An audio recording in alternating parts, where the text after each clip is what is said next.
안녕하세요. 오늘도 사연살롱을 찾아주셔서 감사합니다. 저는 50대 중후반의 여자입니다. 늘 제 편을 들어주는 다정한 남자의 아내이자 밝고 상냥한 아들을 가진 엄마예요. 이렇게 행복한 가정을 갖고 있는 제가 사연을 쓰게 된 이유는 바로 제 인생을 통틀어 가장 오래된 복수가 얼마 전에야 완성됐기 때문인데요. 복수를 하기 위해 이를 갈면서 살기보다는 그저 묵묵히 제게 주어진 것들에 만족하고 가장 최선의 길을 걷기 위해 눈앞에 놓인 소중한 것들에 집중을 하며 살았어요. 그렇게 살다 보니 저도 모르는 새 지금의 삶이 저를 괴롭히던 것들로부터 많이 멀어져 있더라고요. 제 남편은 이남 중 차남으로 태어났어요. 아주버님은 그 시절 소위 개천에서 용났다고 말하는 어려운 환경에서도 혼자 열심히 공부해서 서울대학교에 간 보기 드문 자수성가형 엘리트였죠. 집안의 장남으로서 한 몫을 해야 한다는 부담감과 압박감 속에서 아주버님은 늘 공부에 대한 강한 압박이 있었다고 했어요. 그에 반해 저희 남편은 본인이 하고 싶은 일을 찾는 것에 집중하면서 비교적 자유로운 학창시절을 보냈고요. 시부모님께서는 두 분 다 교육열이 강한 분이었는데 아주버님이 서울대에 입학한 후로는 기뻐하시다 못해 거의 엘리트주의가 되신 케이스였어요. 그래서 아주버님이 오랫동안 연애해온 여자와 결혼하려고 했을 때 상대방의 학력이 아주버님보다 훨씬 낫다는 이유로 결혼을 반대했다고 해요. 그 여자와 헤어진 후 아주버님은 꽤 오랫동안 방황을 하셨어요. 아무도 만나보려고 하지 않고 결혼에 대한 욕심도 없으셨죠. 그래서 저희 부부가 더 빨리 결혼을 했어요. 요즘은 그런 거 없다고들 하지만 저 때만 하더라도 동생이 형보다 먼저 결혼한 건 정말 흔치 않은 일이었거든요. 하지만 이대로 뒀다간 저희 남편 홍기까지 다 지나가겠다 생각했는지 시부모님께서 저희를 얼른 결혼시키셨죠. 물론 저라고 처음부터 고운 시선으로 봐주셨던 건 아니에요. 제가 처음 인사를 갔을 때 어머님의 차가운 눈빛은 아직도 잊을 수가 없거든요. 그래서 우리 둘째 며느리 될 자네는 학교는 어딜 나왔는가? 저는 고등학교까지만 다녔습니다. 저희 집 형편이 그리 좋지 못해서 대학에 가면 부모님께 큰 부담이 될 것 같아서요. 제가 하고 있는 일도 꼭 대학이 필수인 일은 아니기도 하고요. 뭐?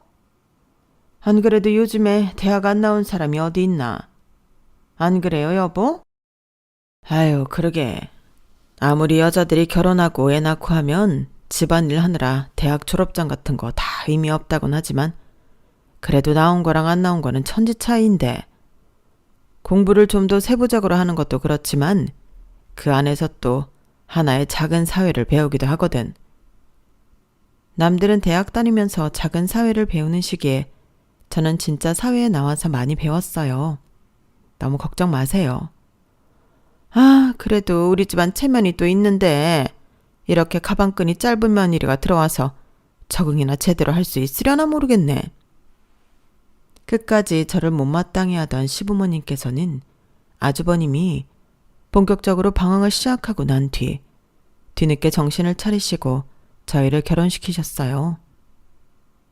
네 형 보라는 선도 안 보고 맨날 퇴근하고 집에만 틀어박혀 있으니 니네라도 조금이라고 젊고 예쁠 때 얼른 결혼해라. 저희로선 거절할 이유가 없었죠. 그렇게 저희가 결혼을 하고 잘 지내는 모습을 지켜보던 아주버님께서 어느 날 드디어 결심을 하더라고요. 나도 더 늦기 전에 좋은 사람을 만나보기는 해야겠다. 너희들이 서로 의지하며 잘 지내는 모습 보니까 정말 보기가 좋네. 그래, 형도 얼른 마음 잡고 그분은 잊어. 형이라면 분명 더 좋은 사람 만날 수 있을 거야. 그렇게 아주버님은 시부모님의 주도하에 선을 나가서 지금의 형님을 만나게 됐어요. 형님은 중산층 가정에서 경제적인 지원을 많이 받고 자란 데다 서울대학교 동문이라 부모님이 생각하신 아주버님의 짝으로 이보다 더 적절할 수가 없는 분이었죠. 그래, 드디어 네가 내 짝을 찾았구나. 참 잘 어울린다, 잘 어울려. 그땐 너도 우릴 많이 원망했겠지만 세월 지나 보면 알 거다. 너처럼 공부도 많이 하고 똑똑한 애가 일자 무식인 여자를 만나면 아무리 사랑해도 언젠가는 수준 차이가 나게 되어 있어. 아주버님은 별 말씀 없이 웃기만 하셨지만 저는 아직도 그 장면이 떠오르면 섬찟해요. 처음에야 제가 고졸인 것에 불편함을 드러내셨지만 시간이 지나면서 저를 며느리로서 있는 그대로 인정해 주신다고 생각했거든요. 그런데 그때 그 말씀을 듣고 여전히 시부모님께서 저에 대해 그런 편견은 거두지 못하고 계시구나 깨달은 순간이었거든요. 그래도 다행인 건 그 후에도 시부모님은 제게 대놓고 내색하지는 않으셨어요. 하지만 모든 건 형님께서 들어오시면서 달라졌죠. 아주버님께서 결혼하시고 온 식구가 다 같이 맞는 명절 때였어요. 본격적으로 형님과 마주보고 대화하는 건 처음인지라 제가 다 떨리더군요. 형님께서도 며느리라는 동질감에 저에게 궁금한 게 많은 모양인지 제 옆에 바짝 붙어 앉으시더라고요. 동서, 남편한테 들었는데 동서는 그림 그리는 사람이라며? 네, 맞아요. 소설책 사파를 그리고 있어요. 와, 정말 멋지다. 그럼 미대 나온 거야? 나도 미대를 정말 가고 싶었는데. 미대 나온 여자 정말 멋지잖아. 그런데 나는 그림에 딱히 소질도 없는 것 같고 부모님도 공부해서 공부로 대학 가는 게 최고라고 늘 입에 달고 사셨어서 결국 이렇게 됐지 뭐야. 에이, 무슨 말씀이세요. 공부하셔서 우리나라 최고의 대학교에 가셨잖아요. 정말 멋지세요. 그래 보여? 그래도 어차피 결혼하고 일도 안 하는데 뭘. 나도 동서처럼 그림 같은 거에 재능이 있어서 미대 생활도 즐기고 돈도 벌고 했으면 참 좋았을 텐데. 역시 재능 있는 게 최고라니까. 저 형님, 그런데 저 미대는 안 나왔어요. 대화가 내내 뭔가 찜찜하다 싶더니 제게 묻지도 않고 당연히 미대를 나왔을 거라고 생각하는 형님의 말 때문이더군요. 물론 보통 그림 쪽 일을 한다고 하면 자연스럽게 미대 출신이라고 생각을 하기 마련이니 처음에는 괜찮았어요. 그런데 형님의 호들갑스러운 반응에 그때부터 묘하게 불편해지기 시작했죠. 뭐? 미대를 안 나왔다고? 그럼? 전공은 아예 다른 쪽인데 일은 미술 쪽을 하고 있는 거야? 그거야말로 더 대단한 거 아니야? 원래는 전공이 뭔데? 저는 대학을 안 나왔어요, 형님. 고등학교 졸업하고 바로 이쪽 일 시작해서 여기까지 오게 된 거예요. 뭐라고? 대학을 안 나와? 참 웃긴 게 대학을 안 나왔다는 말 한마디에 무슨 사람을 벌레 보듯이 보더군요. 순간 제가 무슨 외계인이라도 된 듯한 기분이 들었어요. 왜요? 무슨 문제라도 있나요? 아니, 사실은 내가 대학을 안 나온 사람은 처음 봐서 그런 사람들은 멸종된 줄 알았거든. 네? 대학 안 나온 사람 꽤 많아요, 형님. 주변엔 별로 없었을 수도 있겠지만요. 아, 그래? 아, 미안. 내가 태도가 좀 이래도 그러려니 해줘. 정말 당황해서 그래. 신기하기도 하고 좀 이상해 보이기도 해서. 이상할 것까지 있나요? 그냥 다른 사람 사는 대로 살고 있는데. 뭐 그거야 그렇지. 그날의 대화는 그렇게 어색하게 끝이 났어요. 내내 기분 나쁘고 불편했지만 한편으로는 이해가 전혀 안 되는 것도 아니었어요. 워낙에 살아온 환경이 다르니 형님 입장에선 그럴 수도 있겠다 싶었거든요. 사람이 너무 놀라면 본인이 실수를 하는 줄도 모르고 실수할 때도 있는 법이니 굳이 이런 걸로 기분 상하지 말자고 스스로를 많이 다독였어요. 형님도 많이 당황해서 그랬을 테니 다음에 만날 때는 안 그러겠지 싶었죠. 하지만 그건 제 착각이었어요. 동서, 내가 궁금해서 그러는데 혹시 미대도 안 나는데 그림 쪽으로 취직은 어떻게 했어? 뭐 그쪽에 빽이 있나? 아니요, 그런 건 없고요. 제가 그동안 그려온 것들을 보고 계약한 거예요. 그래? 그림은 어디서 배웠는데? 독학했어요. 뭐라고? 아, 진짜 동서는 어떻게 이렇게 내가 못 믿을 말만 골라서 하지? 이거 진짜야 뭐야? 제가 거짓말할 이유가 있나요? 나는 그림으로 벌어먹고 사는 거 진짜 어렵게 생각했었거든. 엄마 아빠가 하도 겁줘서. 근데 지금 동서 보니까 알겠네. 그냥 나 미술 시키기 싫어서 엄마 아빠가 거짓말 하셨나 봐.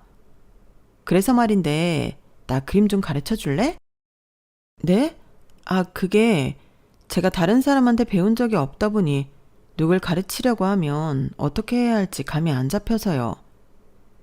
그럼 독학하는 방법이라도 알려줘. 독학은 말 그대로 독학이라 직접 보고 따라 그리면서 해보시면 되는데. 그런데 갑자기 그림은 왜요? 아, 동서도 얼마 전에 들었지? 나 임신했잖아.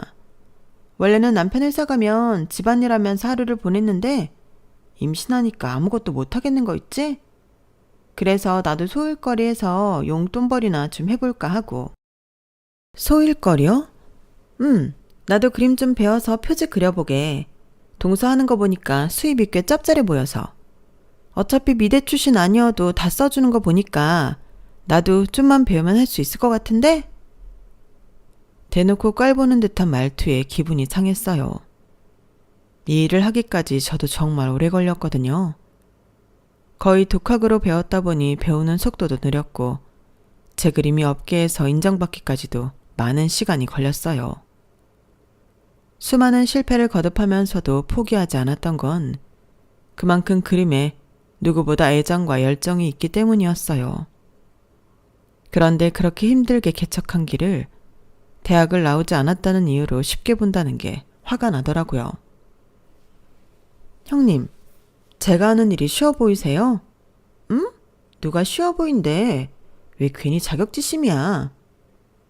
형님이 방금 하신 말씀을 잘 생각해 보세요.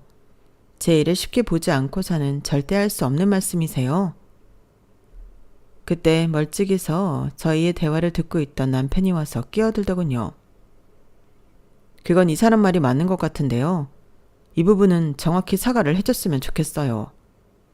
이 일을 하고 싶어서 이 사람이 얼마나 고생해왔는지는 옆에 있던 제가 다 봐와서요. 남편이 제 편을 들자 갑자기 자존심이라도 상한 건지 형님 얼굴이 시뻘개지더라고요. 뭐? 이런 별것도 아닌 걸로 나보고 사과까지 하래. 둘이나 망신 주려고 작정했어? 그냥 가볍게 물어본 것 가지고 왜 이래? 형님은 혼자서 노발대발 화를 내시더니 아주버님을 찾아 획 가버리셨어요. 남편과 저는 벙쪄서 한참 동안 말을 잇지 못했죠. 그 일이 있으는 형님은 점점 더 히스테릭해졌어요. 틈만 나면 전문대를 졸업하고 원단 공장에서 일하고 있는 남편과 고절인 제 이야기를 걸고 넘어졌죠. 기분 나쁘고 황당한 순간도 많았고 남편도 몇 번이나 울컥했지만 오히려 제가 남편을 잘 다독였어요. 여기서 일을 더 키웠다간 정말 남편의 가족관계가 박살나버릴 것만 같았거든요. 형은 왜 가만히 있는 거야? 형수님 말에 동조라도 하는 거야? 네 형수도 성격 장난 아닌 거 봤잖냐. 괜히 저 예민한 사람 성질 건들지 말고 가만히 있어. 아주버님은 항상 방관자였고 남편과 저는 답답했지만 그냥 넘어가는 일들이 많아지면서 점점 형님의 히스테릭함에 무뎌지고 있었어요. 그나마 다행이었던 건 시부모님께서 형님이 아들을 임신했다는 사실을 알고 안 그래도 명문대 나온 예쁜 며느리였는데 아들까지 낳는 최고의 며느리로 대접해주고 있었어요. 누가 봐도 은근히 형님을 치켜세우고 제게는 찬밥인 시부모님의 태도가 형님을 만족시키고 있었는지 시간이 지날수록 스트레스는 줄어드시는 듯 했어요. 하지만 형님이 시댁에 임신 소식을 전한 지 6개월 후 저도 임신 소식을 전하게 되었어요. 처음엔 형님도 별 대수롭지 않게 넘겼어요. 그러나 얼마 후 제 뱃속에 있는 아기도 아들이라는 소식에 시부모님이 눈에 띄게 기뻐하시자 그때부터 다시 저를 견제하는 태도를 보이기 시작하셨죠. 아이까지 가진 마당에 굳이 사서 스트레스 받고 싶지 않아 남편에게 부탁해 티나지 않게 시댁 방문 날짜를 조율해서 형님을 피해 다녔어요. 남편이 임신한 저를 위해 챙겨주는 영양제며 몸에 좋은 음식까지 사소한 거 하나하나 견제하고 어떻게든 시부모님께 조금이라도 더 예쁨 받으려고 아양을 떠는 모습이 눈앞에 안 보이니 안 봐도 될 스트레스까지 받는 느낌이었거든요. 그런데 문제는 아이를 출산한 이후였어요. 처음에는 둘 다 워낙 아기이니 시부모님께서 공평하게 입버라 하셨지만 아이들이 크고 초등학교에 입학하면서부터 형님의 견제는 더욱 심해졌죠. 나이가 1살 차이밖에 안 나서 더했던 것 같아요. 우리 민규는 글쎄 1학기부터 반장까지 맡았지 뭐야? 애가 워낙에 호감형이라 그런지 바로 뽑혀버리네? 지훈이는 이제 초등학교 들어가는데 아직도 그렇게 내성적이어서 어떡하니? 학교 다니면서 반장 같은 것도 한번 해봐야 하는데. 저는 지훈이한테 그런 욕심은 없어요. 반장 맡아보는 것도 좋은 경험이 되겠지만 아이 성향에 맞지 않으면 그런 것도 스트레스가 될 수 있으니까요. 어머, 무슨 소리야? 누가 보면 내가 우리 민규 반장하라고 떠민 줄 알겠다. 우리 애가 인기가 좋아서 된 거야. 지훈이는 반에서 몇 등 정도 하니? 우리 민규는 글쎄 1등을 놓치질 않네. 이렇게 벌써부터 머리 좋은 엄마 아빠 밑에서 크는 자식인 걸 티를 팍팍 내면 어쩌나? 아직 저희는 등수 같은 거 열심히 안 따져서요. 중상위권 정도 될 거예요. 뭐? 아니 애 공부 안 시켜? 부모가 어쩜 그렇게 자식한테 관심이 없어? 등수 기억 못한다고 자식한테 관심 없다고 할 수 있나요? 성적이 아직은 연연해야 할 나이 아니라고 생각해서 그런 것뿐이에요. 그러다가 동서처럼 대학 안 가겠다고 하거나 전문대에 가면 어쩌려고 그래. 우리 때야 그런 사람들도 많았다지만 요즘은 그러면 진짜 인간 취급도 못 받는 거 알지? 누가 그래요? 인간 취급도 못 받는다고. 자기 먹고 살 길만 잘 닦아놓으면 요즘도 괜찮아요. 그건 집에 틀어박혀서 그림이나 그리며 편하게 돈 버는 동서 생각이고 요즘 대학은 기본인 건 몰라? 기본을 안 하는데 누가 뽑아줘? 이단아 취급이나 안 당하면 다행이지. 형님, 저희는 애초에 가치관이 너무 다르니까 그런 얘기 하지 마세요. 민규랑 지훈이 아직 초등학생이잖아요. 저는 이 시기엔 마음껏 뛰놀고 좋은 습관만 길러주면 된다고 생각해요. 성적 중시하시는 건 형님뿐이니까 혼자 속으로만 생각하세요. 세상에 진짜 동서 그러는 거 아니야. 그러다 자식 인생까지 망쳐. 매번 시댁에 갈 때마다 제 속을 긁어댔지만 신경 쓰지 않으려고 노력했어요. 어차피 말이 통하지 않는 대상에게 분노해봐야 저만 손해라는 생각이 들었거든요. 형님은 제 아들의 초등학생 시절 내내 시조카와 아들을 비교하며 아들을 시조카보다 떨어지는 아이처럼 표현했어요. 어느 순간부터는 저희 아들조차도 그런 분위기에 휩쓸려서 시댁에 갈 때마다 자존감 낮은 모습을 보이더군요. 엄마, 민규 형은 왜 이렇게 잘하는 게 많아? 나는 못해서 미안해. 지훈아, 무슨 소리야. 못해도 돼. 잘하는 사람이 어딨어. 그냥 큰엄마 눈엔 민규가 예뻐 보이니까 막 자랑하는 거야. 민규도 너보다 못하는 게 분명히 있어. 너는 그냥 네가 제일 좋아하고 잘하는 거 하나만 잘하면 돼. 남이랑 비교하지 말고 네 자신만 봐. 그래도 엄마는 자랑할 게 없어 보여서 미안해. 엄만 그냥 우리 지훈이가 건강하게 있는 게 자랑이야. 아직 이렇게 어린데 뭘 걱정이야. 천천히 네 할 일 하면서 우리 갈 길 가면 돼. 아이가 자존감 낮아진 모습을 보일 때마다 저는 아이를 북돋아줬어요. 요란스러운 형님 때문에 왜 우리 아이까지 영향을 받아 하나 싶어 화가 날 때도 많았지만 같이 지내다 보니 저런 인간은 상종을 안 하는 게 최선이더라고요. 그나마 초등학교 때는 시조카가 워낙 똘똘해서 형님의 욕심을 채워준 것 같았지만 중고등학교에 진입하면서 좀 달라졌어요. 초등학교에 입학하면서 저희 아들이 공부에 조금씩 흥미를 갖기 시작했고 성적이 쭉쭉 오르다 못해 최상위권에 진입했거든요. 반면 어린 시절부터 학원 뺑뺑이를 돌며 공부를 강요당했던 시조카는 최상위권이었던 성적이 상위권으로 떨어지기 시작했어요. 저도 사람이고 엄마다 보니 아이가 전교권에 진입을 했는데 자랑을 안 할 수는 없겠더라고요. 그 높던 콧대를 조금 꺾어주고 싶은 마음도 있었고요. 어머님, 아버님, 저희 지훈이가 이번 중간고사에서 전교 4등을 했어요. 너무 잘했죠? 세상에, 지훈이가 전교 4등? 우리 손주들은 이렇게나 공부를 잘해서 어떡하니 정말?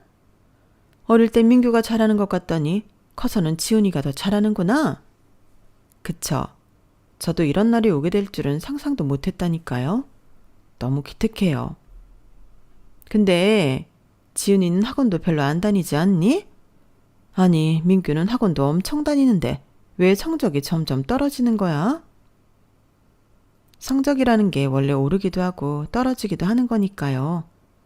민규도 열심히 했겠죠. 참나, 지금이야 좀 탄력을 받았나 본데 어쨌든 공부는 유전이고 장기전이야. 우린 둘 다 명문대 나왔는데 우리 민규라고 못 가겠어? 중학교 때는 좀 쉬엄쉬엄 해야지. 형님 입에서 공부를 쉬엄쉬엄 하라는 얘기를 듣는 날도 다오네요. 초등학교 때부터 사교육 열풍이시던 분이. 뭐? 그래서 지금 하고 싶은 말이 뭔데? 우리 민규가 학원비값 못한다는 거야? 중학교에 들어오면서 더 좋은 성적을 내는 저희 아들을 자랑할 때마다 분에 못 이겨 바들바들 떠는 형님의 모습이 얼마나 고소했는지 모르겠네요. 하지만 그것도 초반에 2-3번 하다 말았어요. 형님과 딱히 그런 피곤한 신경전을 이어가고 싶은 마음은 없었거든요. 다행히 제가 안 하니 형님 입장에선 더 자랑할 것도 없어서인지 잠시 휴전 상태에 이르렀어요. 하지만 애들이 고등학교 들어가면서 또 달라졌죠. 엄마, 저 컴퓨터 학원 보내주시면 안 돼요? 응? 갑자기 무슨 컴퓨터 학원? 진로를 그쪽으로 잡고 싶어서요. 엄마가 늘 말씀하셨잖아요. 잘하고 하고 싶은 걸 찾는 게 중요하다고. 아, 그렇긴 하지만 지금 이렇게 성적이 잘 나오는데 컴퓨터 학원에 가면 조금 성적이 밀리지 않을까? 우선 원하는 대학, 원하는 과에 합격한 후에도 늦지 않지 않니? 제가 원하는 대학, 원하는 과에 가려면 학원에서 미리 준비해야 해요. 다 알아보고 말씀드리는 거예요. 아들의 올곧은 태도에 마음이 흔들리더라고요. 사실 중학교 내내 전교권 성적이던 아들이 다른 걸 준비해야겠다는데 저도 부모인지라 썩 반갑지는 않더라고요. 하지만 조금 더 생각해보니 아들이 원하는 길을 반대하면서 공부를 시키면 도대체 형님과 다를 게 뭔가 싶은 생각이 들었어요. 그래서 허락을 해줬죠. 당연히 아들이 흥미를 가질 만한 일을 찾은 후에는 성적이 떨어졌어요. 지훈이는 고등학교를 왜 그런 데를 갔어? 성적 그렇게 좋다고 자랑을 하길래 좋은 학교 갈 줄 알았더니? 본인이 하고 싶은 걸 찾았다는데 밀어줘야죠. 얼마나 당이에요. 이 어린 나이에 벌써 하고 싶은 일을 찾았다는 게. 뭔데 그게? 컴퓨터 프로그래밍 쪽이에요. 뭐? 그거 말이 좋아 프로그래밍이지. 한마디로 그냥 컴퓨터 게임에 빠졌다는 거 아니야? 아, 네? 게임이랑 이거 엄연히 다른 거예요, 형님. 그래, 알았어. 그렇게 믿고 싶겠지. 이해해. 근데 게임에 빠진 애들이 다 그런 거 하고 싶어 하더라. 그게 현실이야.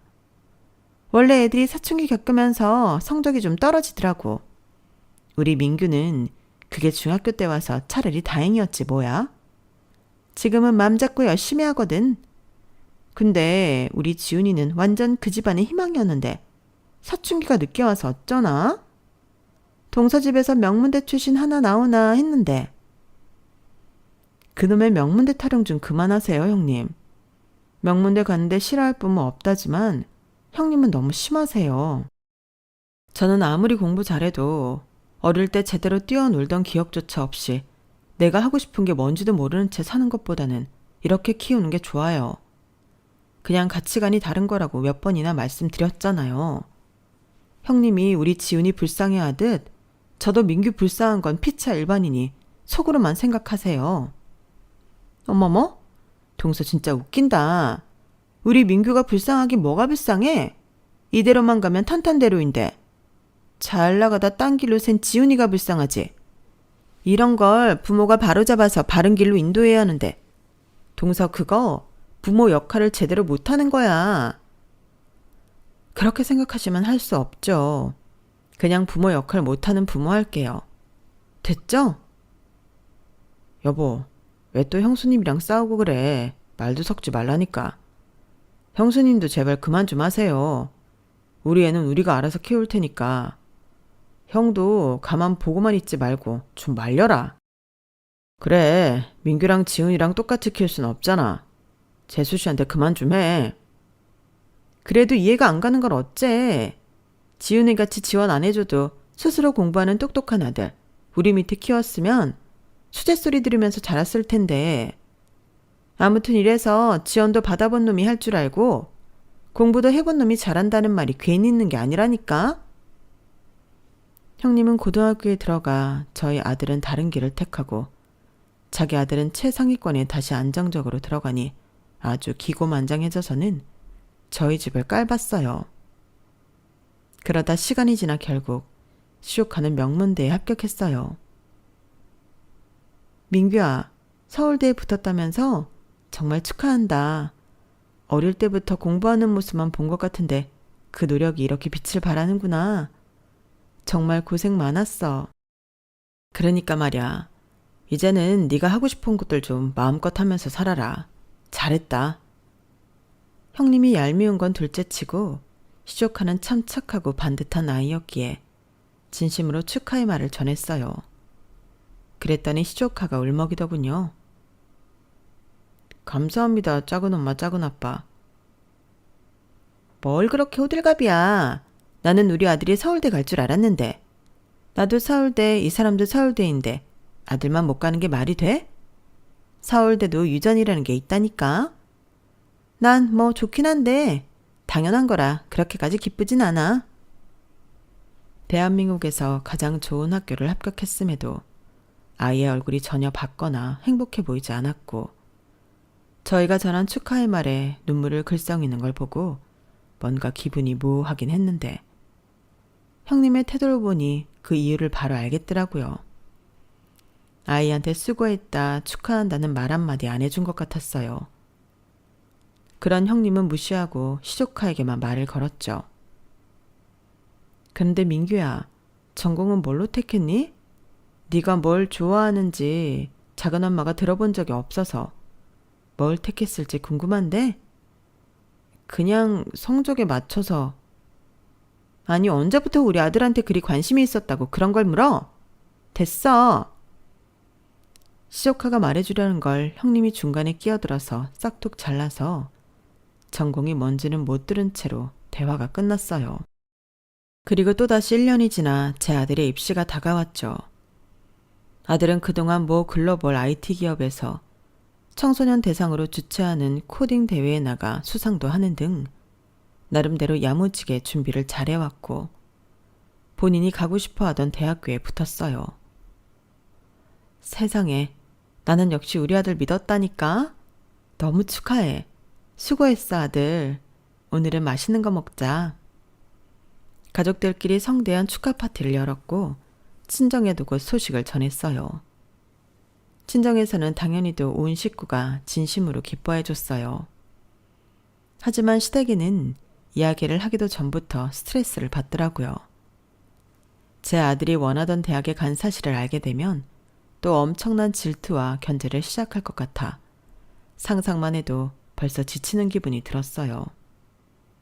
그래서 미루다가 두루뭉술하게 이야기해야겠다 싶었죠.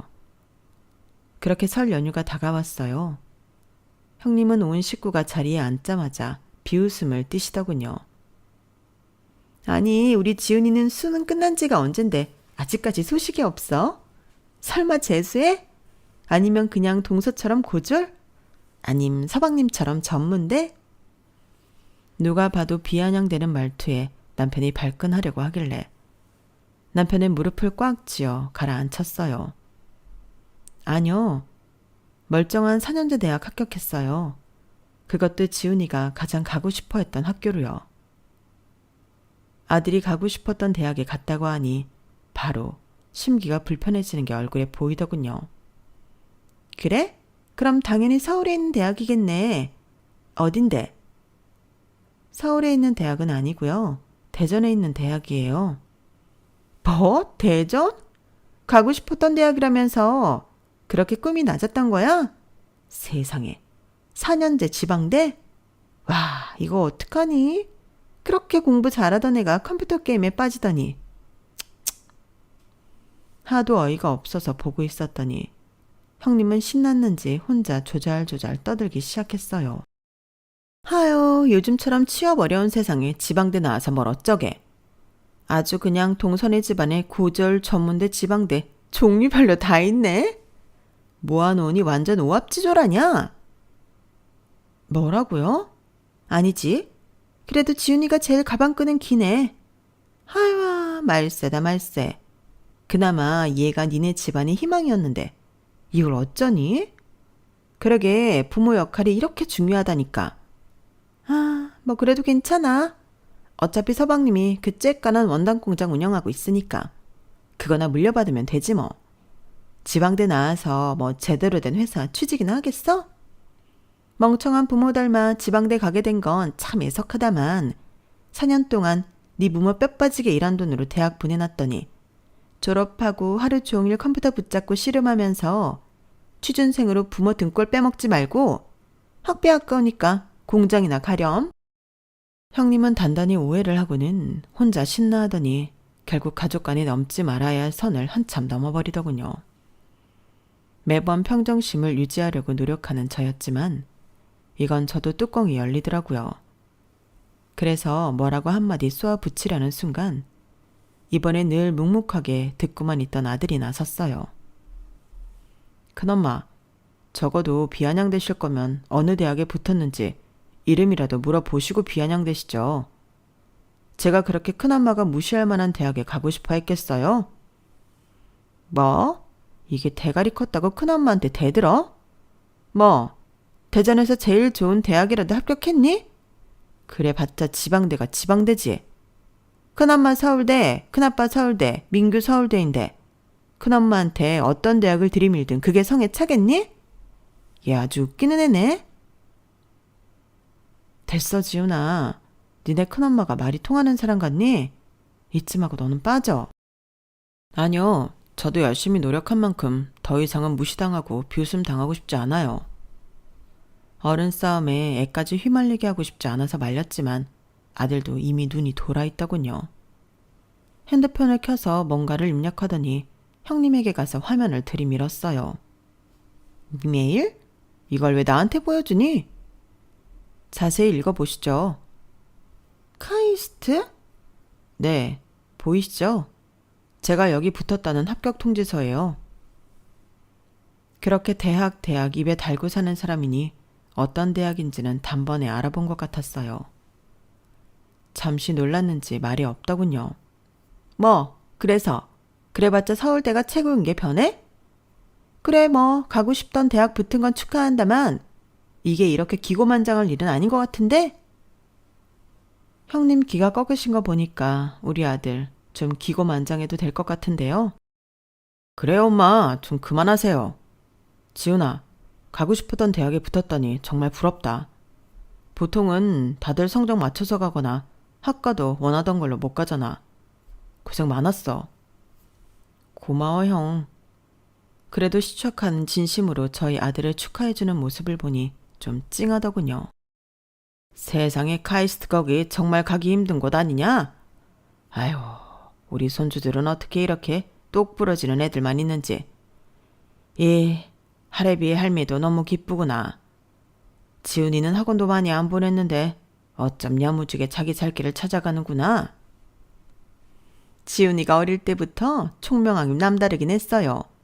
우리 둘째랑 둘째 며느리도 봐요. 학력이 퍽 좋지 못해도 자기가 살 길은 알아서 찾아 살잖아요. 옛날에야 우리도 대학 잘 가는 게 최고인 줄 알았지만 살아보니 그런 것 같지도 않더라. 자기가 하고 싶은 일을 찾아 해내는 게 중요한 거지. 가족이 다들 기뻐하고 축하해주는 분위기가 되자 형님 얼굴이 벌겋게 달아올랐어요. 지훈이가 좋은 학교에 가는 줄도 모르고 맘껏 비웃어댔던 게 창피하긴 했던 모양인지 그 뒤로는 입을 꾹 다물고 아무 말도 안 하더라고요. 그나마 서울대가 우리나라 최고의 대학이고 그걸 시초카가 붙었다는 것 하나만으로 자존심을 부리는 듯 하더라고요. 아무리 좋게 봐도 그건 객기 그 자체였고 가족들은 굳이 형님의 자존심을 건드리고 싶지 않아 모른 채 해주는 분위기가 됐어요.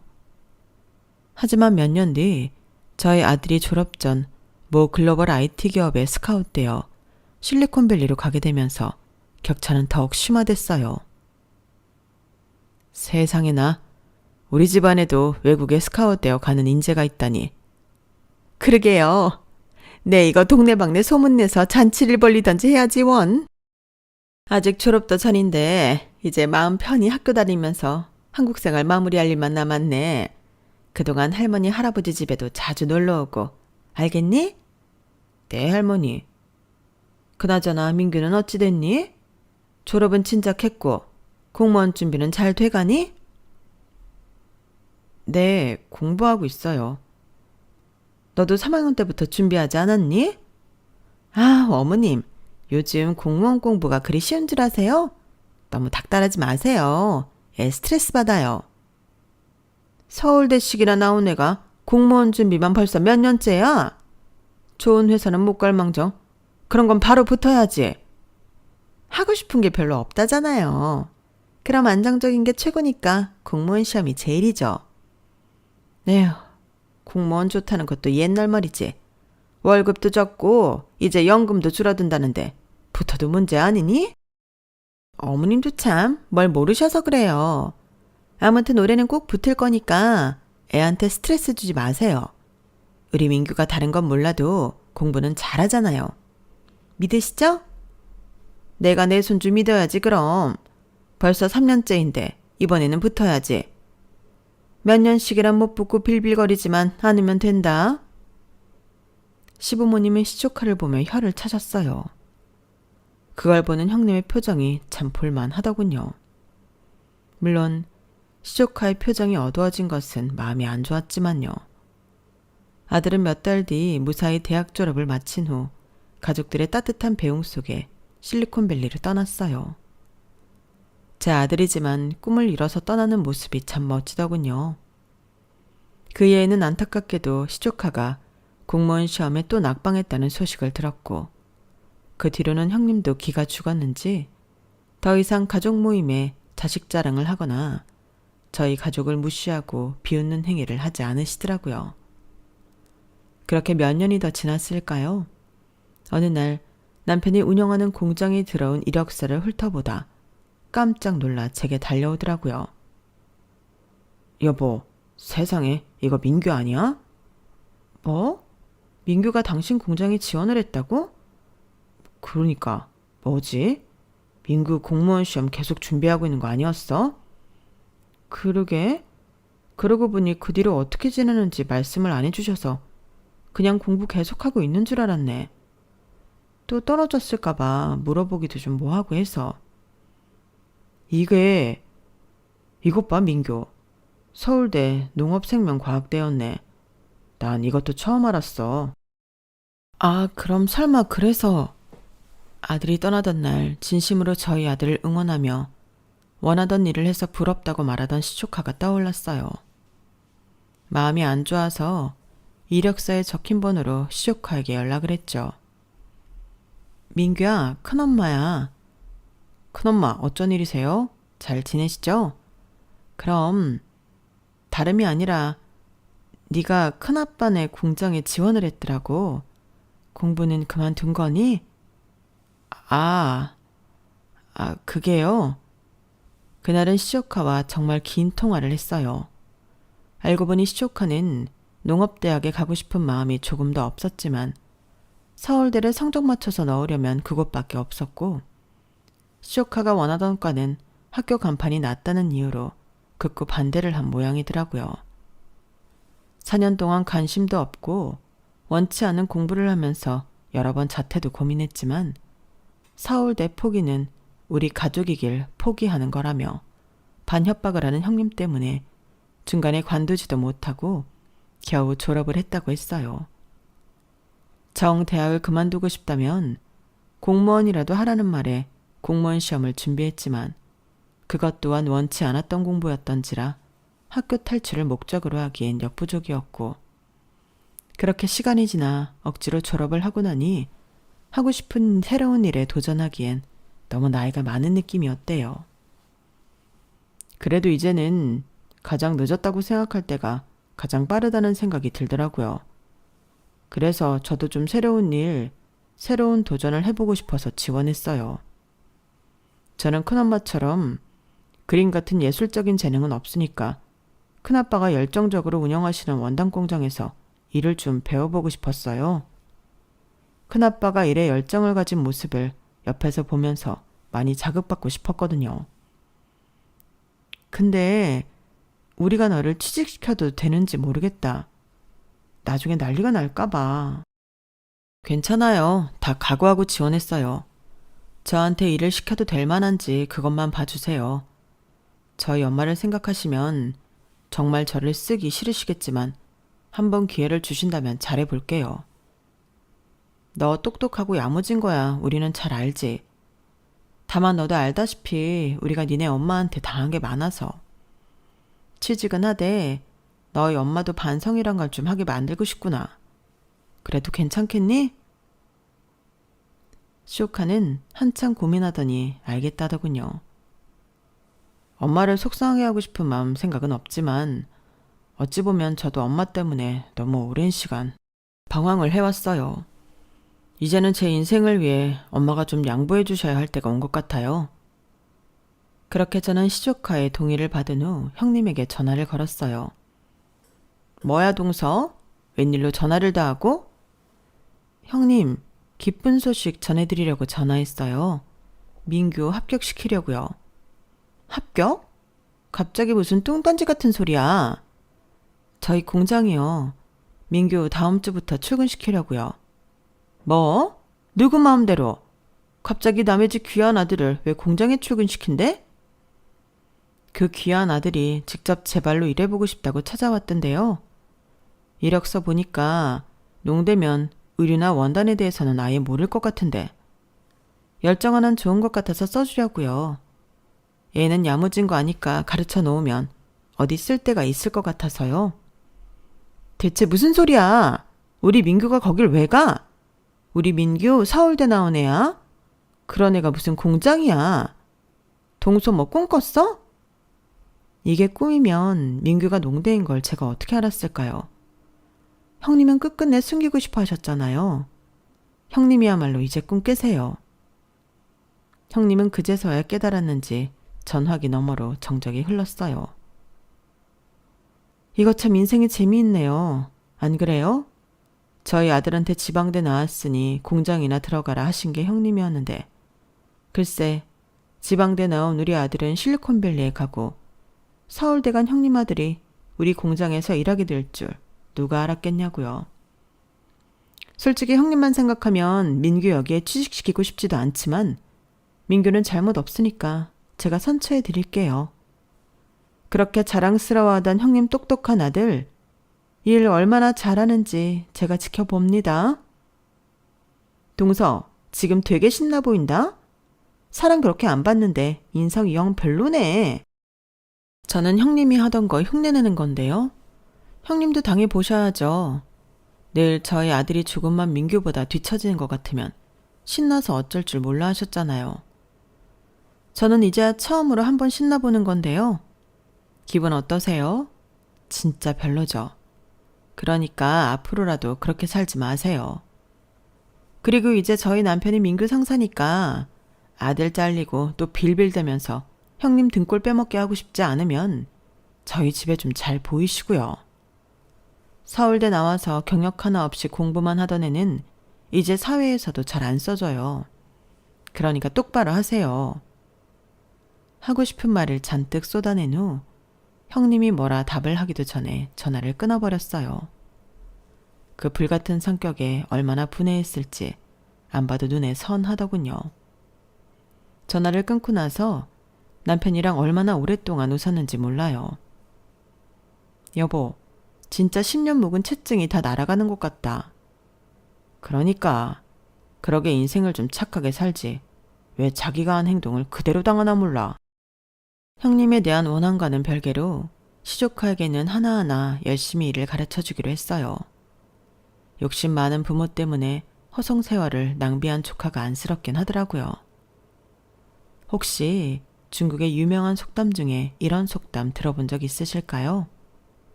누군가 당신에게 해악을 끼치려거든 안갚음하지 말고 내버려 두라. 강가에 앉아 고요히 강물을 바라보고 있으면 그의 시체가 떠내려올 것이다. 라는 속담이요. 젊은 시절에는 이 속담이 참 이해가 되지 않았어요. 세상이 그렇게 동화 속 결말처럼 권선징악으로 깔끔하게 떨어지지만은 않는 법이잖아요. 그런데 50대를 훌쩍 넘기면서 보니 결국 자신이 한 행동은 자기에게 돌아오게 되더라고요. 이 속담을 가장 와닿게 해준 사람이 바로 형님이었던 것 같아요. 여러분께서도 당장 여러분의 발목을 잡거나 못된 심술을 부리는 사람이 곁에 있다면 최대한 엮이거나 휘말리지 말고 자신의 갈 길을 조용히 가세요. 그러다 보면 언젠가 본인이 저지른 못된 일들을 돌려받으면서 후회하는 날이 분명히 올 거랍니다. 제 사연이 많은 분들에게 힘이 되었으면 좋겠네요. 여러분, 사연 댓글에 응원과 현명한 조언 부탁드려요. 좋아요와 구독은 저에게 큰 힘이 됩니다. 오늘도 좋은 일 가득하세요.